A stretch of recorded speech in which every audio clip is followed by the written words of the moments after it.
ဒီမာတီမီတာပန်တိုက်လေးမေးထားလို့ပေါ့နော်ကျွန်တော်ဒီမှာဒါလေးပဲရှိမယ်ဗျာလောလောဆယ်ဒီကောင်ကစဖွင့်မယ်ဆိုဒီမှာဒါသူ့ရဲ့ power club ပေါ့နော်ဒါလေးကိုဖိထားလိုက်ရ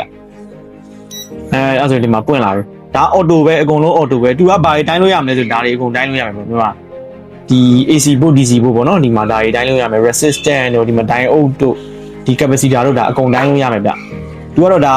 အော်တိုပေါ့နော်ဒီမှာထပ်ချိန်စရာမလိုဘူးဒါ continuity စမ်းပြမယ်ဗျကျွန်တော်ဟိုလိုတော့မတိုင်းပြတော့ဘူးအရင်အရှိမှကျွန်တော်တိုင်းပြထားတဲ့ကျွန်တော်ဗီဒီယိုတွေလည်းရှိရဗျဒါဆိုရင်ဒါ continuity ဒီမှာအတန်မီလာပြီဗျနောက်တစ်ခုကဒီမှာဒါသူ့ရဲ့အလဲရခလုတ်ပေါ့နော်ဒီအလဲရခလုတ်က whole ခလုတ်လည်းဖြစ်တယ်ပြီးတော့ဒါ screen မီးပေါ့နော်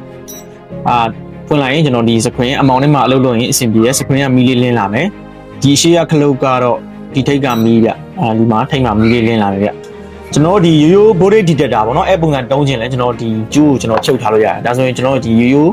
ဒီ voltage detector ပုံစံဖြစ်သွားပြီလောလောဆယ်ကျွန်တော်စီမှာဒီ multimeter ပန်ပုံစံဆိုရင်ဒါလေးရှိမယ်ဗျကျေးဇူးပါ